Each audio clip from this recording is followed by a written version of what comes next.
Wakil pemerintah pusat dalam kepemilikan kekayaan negara yang dipisahkan adalah A. Bank Sentral, B. Menteri BUMN, C. Menteri Keuangan, D. Kepala Daerah, atau E. Presiden. Maka jawaban yang tepat adalah C. Menteri Keuangan.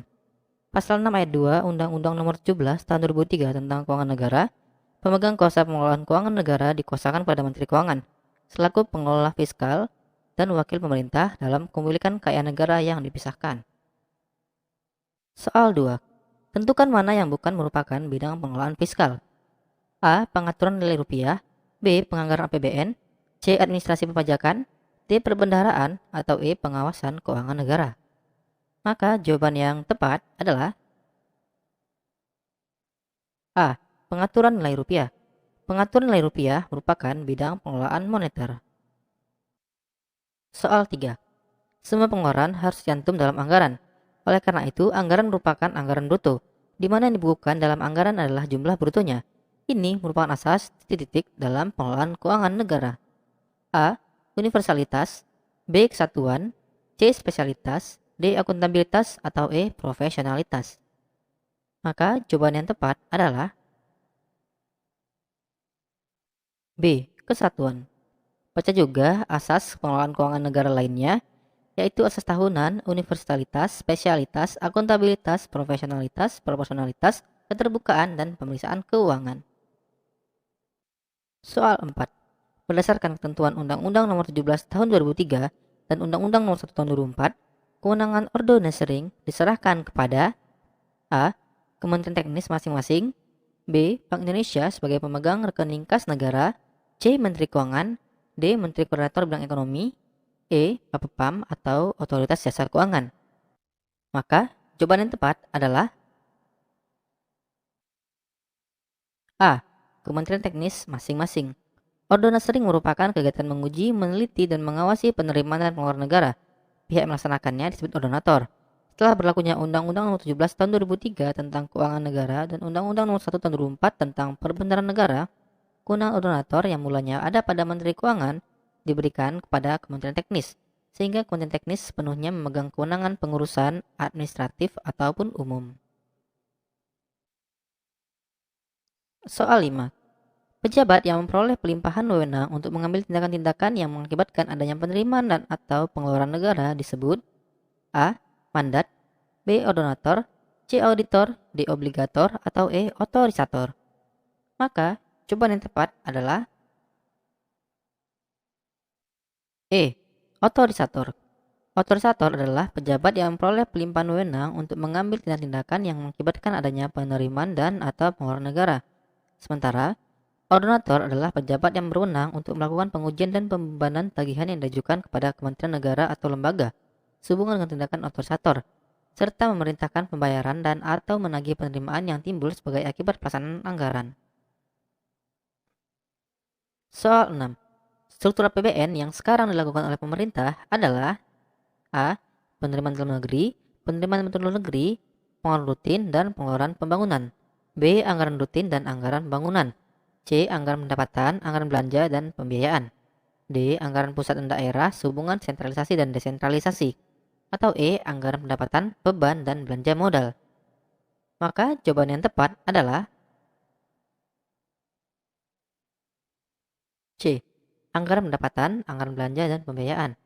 Pasal 11 Undang-Undang Nomor 17 Tahun 2003, APBN terdiri atas anggaran pendapatan, anggaran belanja, dan pembiayaan. Soal 7. Badan Layanan Umum atau BLU dibentuk untuk meningkatkan pelayanan kepada masyarakat dalam rangka memajukan kesejahteraan umum dan mencerdaskan kehidupan bangsa. Kekayaan BLU tersebut merupakan A. Kekayaan negara yang tidak dipisahkan serta dikelola dan dimanfaatkan untuk menyelenggarakan BLU tersebut. B. Hasil BLU yang diperoleh dari kegiatan pelayanan umum. C. Hasil bantuan atau hibah dari lembaga donatur ditambah penghasilan sendiri. D. Kekayaan negara yang dipisahkan dan dikelola seluas-luasnya untuk kepentingan pelayanan umum. Atau E. Kekayaan negara yang dipisahkan dan dikelola seperti badan usaha milik negara. Maka jawaban yang tepat adalah A. Kekayaan negara yang tidak dipisahkan serta dikelola dan dimanfaatkan untuk menyelenggarakan BLU tersebut. Undang-Undang Nomor 1 Tahun 2004, kekayaan badan layanan umum merupakan kekayaan negara yang tidak dipisahkan serta dikelola dan dimanfaatkan sepenuhnya untuk menyelenggarakan kegiatan badan lain umum yang bersangkutan. Soal 8. Laporan pertanggungjawaban pelaksanaan APBN yang disampaikan pemerintah pusat berupa A. Laporan keuangan yang berisi realisasi APBN selama 1 tahun anggaran. B. Laporan realisasi anggaran, neraca, laba rugi dan arus kas dan CLK. C. Laporan keuangan yang terdiri dari laporan realisasi anggaran, neraca, laba rugi, perubahan ekuitas, arus kas dan CLK. D. Laporan penggunaan sumber dana dan sumber daya yang dituangkan dalam neraca. Atau E. Laporan realisasi anggaran, neraca, laporan arus kas dan CLK. Maka jawaban yang tepat adalah E. Laporan realisasi anggaran, neraca, laporan arus kas dan CLK. Undang-Undang Nomor 1 Tahun 2004 Pasal 55. Pertama, Menteri atau pimpinan lembaga selaku pengguna anggaran atau pengguna barang menyusun dan menyampaikan laporan keuangan yang meliputi laporan realisasi anggaran, neraca, dan catatan laporan keuangan yang dilampiri laporan keuangan badan lain umum pada Kementerian Negara atau lembaga masing-masing. 2. Menteri Keuangan selaku bendahara umum negara menyusun laporan arus kas pemerintah pusat. Soal 9. Berdasarkan amandemen keempat UUD 45, apabila DPR tidak menyetujui rancangan APBN yang diusulkan Presiden, maka pemerintah menjalankan anggaran keuangannya adalah A. Tetap dijalankan sesuai dengan era APBN yang diajukan sambil menunggu pembahasan lebih lanjut. B. Dijalankan untuk pos belanja pegawai dan belanja operasional yang sangat penting. C. Mengajukan rancangan APBN yang baru. D. Menjalankan APBN tahun lalu. Atau E. Mengajukan APBNP kepada DPR selambat-lambatnya 30 hari kerja. Maka jawaban yang tepat adalah D. Menjalankan APBN tahun lalu. Pasal 3 UUD 45, apabila DPR tidak menyetujui rancangan APBN yang diusulkan Presiden, maka pemerintah menjalankan anggaran tahun lalu. Soal 10. Penyelesaian piutang negara yang timbul akibat hubungan keperdataan dapat dilakukan melalui perdamaian yang ditetapkan oleh Menteri Keuangan untuk piutang negara yang tidak disepakati sebesar A. Lebih dari 10 miliar sampai dengan 50 miliar. B. Tidak lebih dari 10 miliar. C. Tidak lebih dari 50 miliar. D. Tidak lebih dari 100 miliar. Atau E. Tidak lebih dari 10 miliar sampai dengan 100 miliar. Maka jawaban yang tepat adalah B. Tidak lebih dari 10 miliar. Penyelesaian piutang yang menyangkut piutang negara ditetapkan oleh pertama Menteri Keuangan jika tidak lebih dari 10 miliar. Kedua, Presiden jika tidak lebih dari 10 sampai dengan 100 miliar. Ketiga, Presiden dengan pertimbangan DPR jika lebih dari 100 miliar. Soal 11. Berkenaan dengan masa hak tagih mengenai utang atas beban negara, ditentukan bahwa A. Dapat ditagihkan kapanpun sejak utang tersebut jatuh tempo. B. Kedaluarsa setelah 10 tahun sejak utang tersebut jatuh tempo. C. Kedaluarsa setelah 15 tahun sejak utang tersebut jatuh tempo.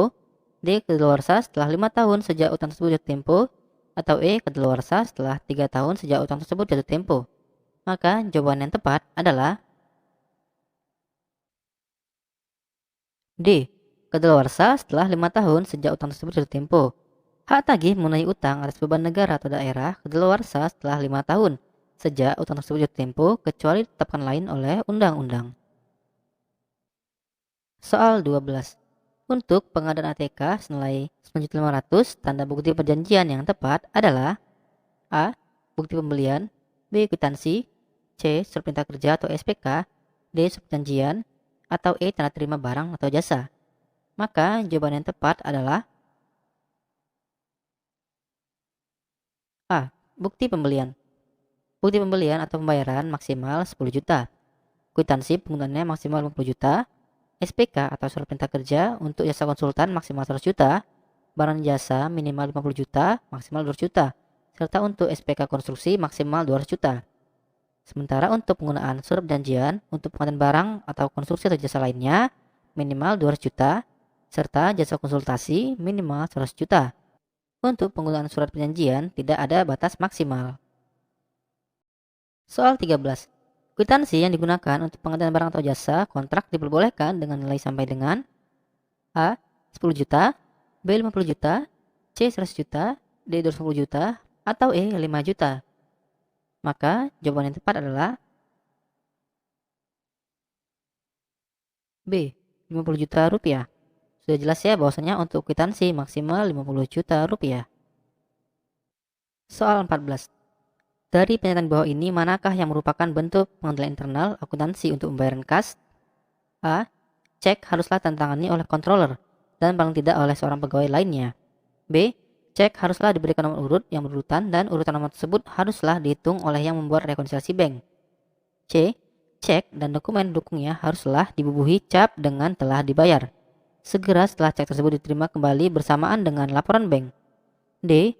Cek haruslah segera dikirimkan kepada penerimanya oleh pegawai yang bertugas untuk persiapan cek. Atau E. Cek haruslah ditantangani oleh kasir dan satu orang pejabat yang berwenang. Maka, jawaban yang tepat adalah B. Cek haruslah diberikan nomor urut yang berurutan dan urut nomor tersebut haruslah dihitung oleh yang membuat rekonsiliasi bank. Pre-number check dan petugas rekonsiliasi yang berbeda merupakan bentuk penilaian internal untuk pembayaran kas. Soal 15. Sistem pengelolaan kas kecil yang menetapkan plafon atau jumlah maksimum dana kas kecil tidak berubah disebut dengan A. Statistical Fund System, B. Periodical Fund System, C. Perpetual Fund System, D. Impress Fund System, atau E. Fluctuating Fund System. Maka jawaban yang tepat adalah D. Impress Fund System. Impress Fund System adalah pengelolaan kas kecil dengan plafon dana tidak berubah. Kebalikannya adalah Fluctuating Fund System. Yang baik untuk pengelolaan internal akuntansi adalah Impress Fund System. Soal 16. Berikut merupakan karakteristik dari kas, kecuali A. Siap digunakan kapan saja, B. Terdiri dari mata uang dan jumlah nominal, C. Merupakan aset paling lancar, D. Adanya restriksi penggunaan, atau E. Bisa berbentuk uang kertas, uang logam, wesel, atau cek. Maka, jawaban yang tepat adalah D. Adanya restriksi penggunaan. Kas merupakan aset keuangan yang digunakan untuk kegiatan operasional. Kas adalah alat pembayaran yang dapat digunakan secara bebas ataupun tidak dibatasi untuk membiayai kegiatan entitas atau organisasi. Soal 17. Berikut ini laporan keuangan yang dibuat oleh kementerian lembaga kecuali A. Laporan revisi anggaran, B. Laporan neraca, C. Laporan urus kas, D. Laporan operasional, atau E. Catatan atas laporan keuangan. Maka, jawaban yang tepat adalah C. Laporan arus kas. Laporan keuangan kementerian atau lembaga terdiri dari laporan revisi anggaran, neraca, laporan operasional, laporan perubahan ekuitas, dan catatan atas laporan keuangan. Sementara laporan arus kas disusun oleh Kementerian Keuangan untuk laporan keuangan pemerintah pusat. Soal 18. Piutang usaha debit sebesar 4,4 juta, sementara pendapatan jasa dikredit sebesar 4,4 juta. Jurnal tersebut dicatat pada A. Jurnal pengeluaran kas, B. Jurnal pendapatan, C. Jurnal pembelian, D. Jurnal penerimaan kas, atau E. Buku besar pembantu piutang. Maka jawaban yang tepat adalah B. Jurnal pendapatan. Pendapatan mencakup semua penghasilan yang diterima melalui kegiatan usaha maupun di luar kegiatan usaha selama satu periode akuntansi. Sesuai prinsip akrual, bahwa pencatatan pendapatan diakui ketika muncul hak untuk menagih. Sudah jelas bahwa transaksi di atas catat pada jurnal pendapatan, karena tidak mengandung unsur kas. Soal 19. Dari basis-basis akuntansi berikut ini, manakah yang paling tepat menjadi basis pengakuan beban dan belanja dalam laporan keuangan pemerintah? A. Beban basis kas, belanja basis kas. B. Beban basis kas, belanja basis akrual. C. Beban basis akrual, belanja basis akrual. D. Beban basis cash toward accrual, belanja basis akrual. Sementara E. Beban basis akrual, belanja basis kas. Maka jawaban yang tepat adalah E. Beban basis akrual, sementara belanja basis kas. Penggunaan akun belanja merupakan basis kas yang akan masuk pada laporan revisi anggaran, sementara akun beban merupakan basis akrual yang akan masuk pada laporan operasional. Soal 20. Akun-akun tertentu dalam laporan keuangan mengandung salah saji secara material, namun secara keseluruhan tidak mengganggu kewajaran laporan keuangan. Pemberian opini terhadap laporan keuangan seperti di atas adalah A. Wajar tanpa pengecualian, B. Wajar tanpa pengecualian dengan paragraf penjelas, C. Wajar dengan pengecualian, D. Tidak wajar, atau E. Pernyataan menolak memberikan opini. Maka jawaban yang tepat adalah C. Wajar dengan pengecualian. WTP tidak salah saji material dan LK wajar. WTP dengan paragraf penjelas, ada permasalahan yang belum tuntas namun tidak material dan laporan keuangan wajar. WDP, salah saji material dan tidak mengganggu kewajaran laporan keuangan. Tidak wajar, salah saji material dan mengganggu kewajaran laporan keuangan. Sementara, menolak memberikan opini yaitu adanya pembatasan lingkup audit.